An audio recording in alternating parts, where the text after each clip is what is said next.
Hello everyone, welcome to STEAM Storytime at Home Balloons. I am Miss Christina with the Children's Department at Wallingford Public Library, and today we are going to talk about balloons and how awesome they are because they can be used for so many different things, right? Not just having fun, although having fun like, tossing one around, that's super fun, isn't it? Or trying to keep it off from touching the ground, like games like that. So let's go ahead and get started with our book. I have Balloons Over Broadway, the true story of the Puppeteer of Macy's Parade. Now this is actually by Melissa Sweet, and this was a Robert F. Siebert winner. And this is in our narrative nonfiction collection, which if you're not familiar with, it's in the corner of our nonfiction area. And the narrative nonfiction are all books, based on people, based on real things, based on facts, but it's written like a storybook. So you're getting kind of like the best of both worlds, a good story, but also real information. Although fiction is also tons of fun, am I right? Okay, so just wanted you to know about our narrative nonfiction section. So Balloons Over Broadway. Every little movement has a meaning of its own. And there's the guy, Tony Sarg.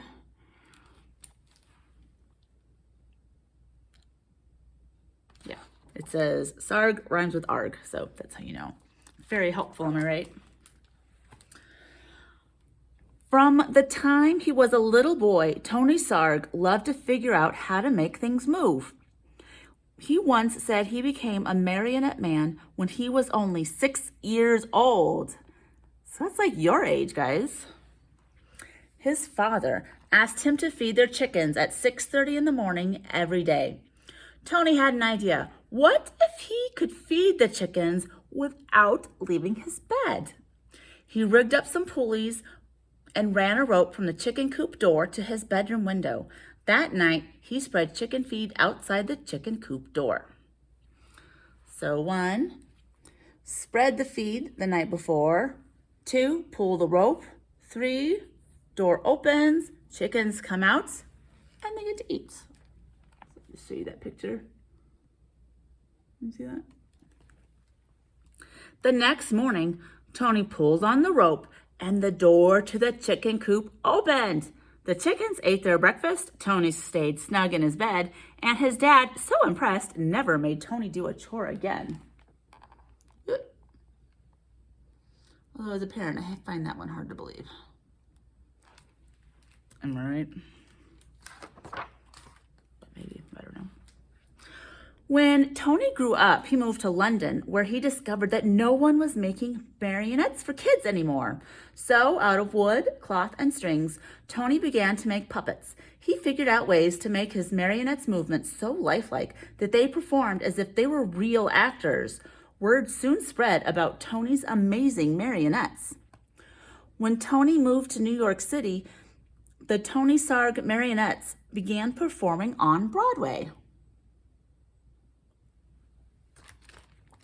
In the heart of New York City, in Herald Square, was the biggest store on earth, R.H. Macy's department store. Macy's had heard about Tony's puppets and asked him to design a puppet parade for the store's holiday windows. So Tony made new puppets based on storybook characters, then attached them to gears and pulleys to make them move.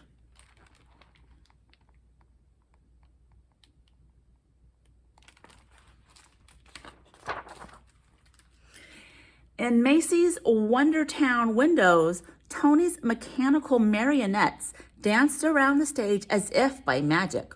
All day long, they performed to shoppers jostling for a better look. But Macy's had an even bigger job in store for Tony. Many of the people working at Macy's were immigrants, and as the holidays approached, they missed their own holiday traditions of music and dancing in the streets. Macy's agreed to put on a parade for their employees, and they hired Tony to help.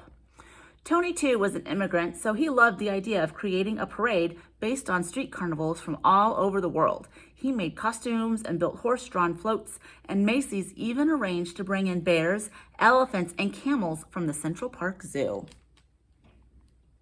Okay, so there he's planning it out.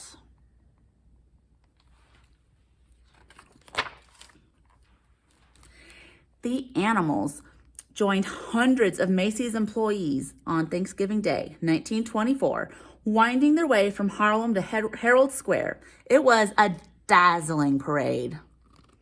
In fact, Macy's first parade was such a success, they decided to have one every year on Thanksgiving Day to celebrate America's own holiday.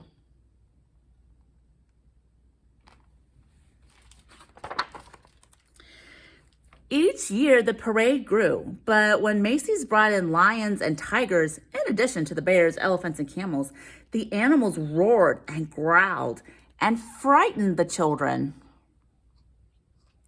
Macy's asked Tony to replace the animals. "Tony, can you think of something spectacular?"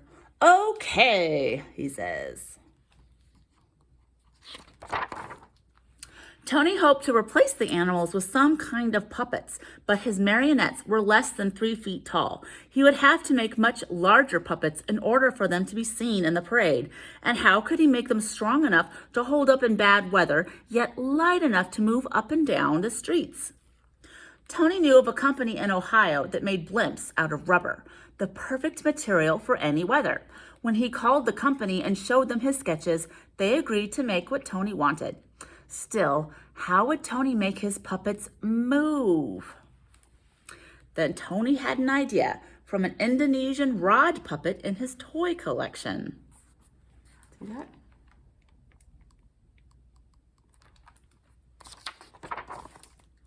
On Thanksgiving Day, Tony's creatures, some as high as 16 feet, spilled into the streets and the crowds cheered wildly. Part puppet, part balloon, the air-filled rubber bags wobbled down the avenues, propped up by wooden sticks. Get a good look at that.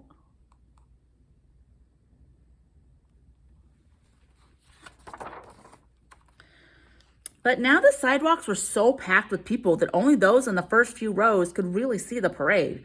Tony realized his puppets would have to be even bigger and higher off the ground. And though the sticks helped to steer the puppets, they were stiff and heavy.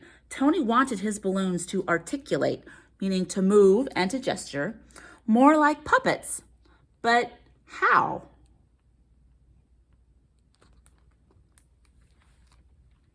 It's like in STEAM, where engineering and art and design are coming together. With a marionette, the controls are above and the puppet hangs down. See, puppet's down, controls are up here.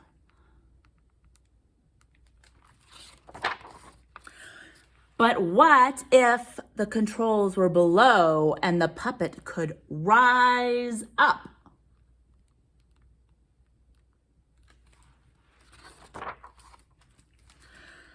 During the next year, Tony set his new idea into motion. This time, he asked the company in Ohio to make balloons out of rubberized silk, as strong as rubber, but lighter than rubber alone.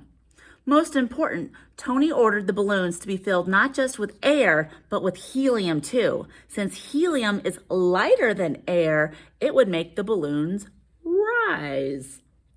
Once the puppets were completed, they were deflated and shipped back to Tony in New York. Tony did not know if everything would go as planned. What if the balloons are filled with too much helium? What if they hit a sharp object? Will they even fit under the elevated train tracks? It was still dark on Thanksgiving morning when Tony filled the balloons with helium, tethering them down with sandbags. By 1 p.m., the sidewalks were packed with people ready for the parade. Then, one by one, Tony cut the lines to the sandbags. Let's have a parade.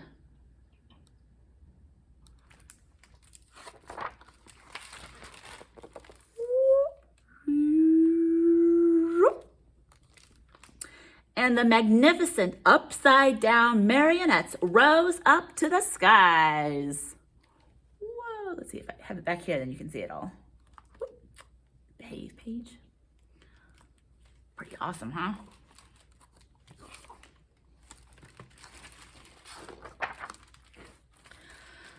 Nodding and waving to the crowds below, they sailed past Central Park. They sailed down Broadway. They shimmied and swayed through the canyons of New York City.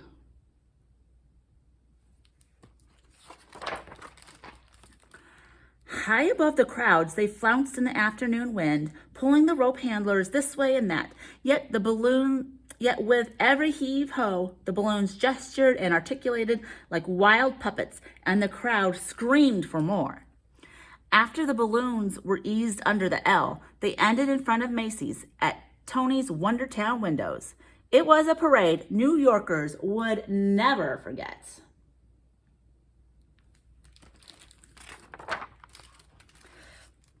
And from that day on, every Thanksgiving morning, crowds have lined the sidewalks of New York City to see what new balloons would rise to the skies for Macy's famous parade. Tony Sarg, the puppeteer who loved to figure out how to make things move, had set the stage with a little rigging for a puppet to be anything anyone could imagine it to be.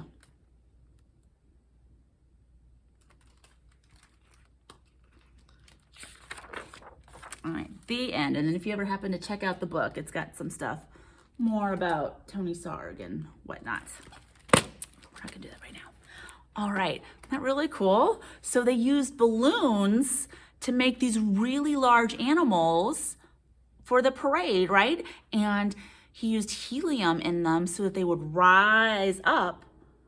Is anyone else thinking Hamlin whenever I say rise up? When they would rise up, everyone in like the back of like the lines and the rows would be able to see the balloons. Because you know, if something's happening down low out in front and you're in the back, it's really hard to see. But he's like, you know what, let's raise this up.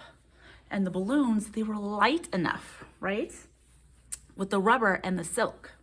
All right, so in your kits, there's 3 activities. The first activity, so here's your instruction sheet. The first activity are balloon rockets. So in your kit, you've got a straw, there's a balloon, and then there's a some string. So what you'll want to do is you'll tie the string from like one chair to another chair. But before you tie it off on one chair, go ahead and put the straw on. And if you even want to cut this in half, so it's not quite as long, because you really don't need the entire straw, that'll be easier. And instead of like tying or taping the straw to your balloon, you'd have to untie the string every time you wanted to make adjustments to your balloon. So just have this on the string, tie it up, and then you can tape the balloon on and off. And you'll have to use tape from your home, like Scotch tape or masking tape, I think would be most appropriate, or like maybe painter's tape too. That would be gentle. All right, so that's activity 1, and you're testing out how much you have to fill up the balloon to get it to go from one side to the other. You can try adding things to the balloon, like maybe you might figure out a way to make it more aerodynamic to make it go faster. So it's just, you know, start thinking, what if we try? And go ahead and try it, okay? Activity 2 is to blow up a balloon, but not with your mouth and not with an air pump. And so there's a bag with balloon in it. And if you have signed up for multiple children, they're all going to be in the same bag. I thought it'd be silly for every single kit to have, you know, one bag with one balloon if there's going to be like 2 or 3 balloons. So you'll have, if you have multiple children, all the balloons are going to be in one bag. And you are going to need from home a bottle.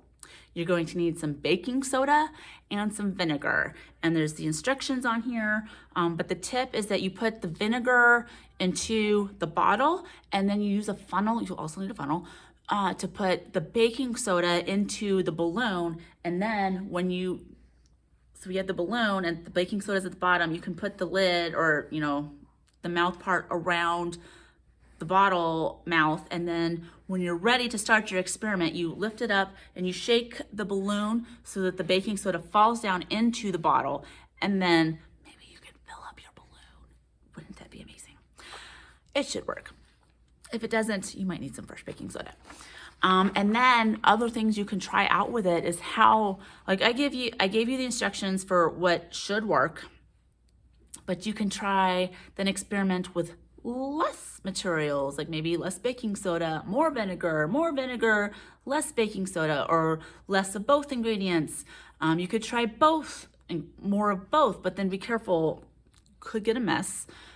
So have cleaning stuff around, or like towels, if it happens to get this, to that point.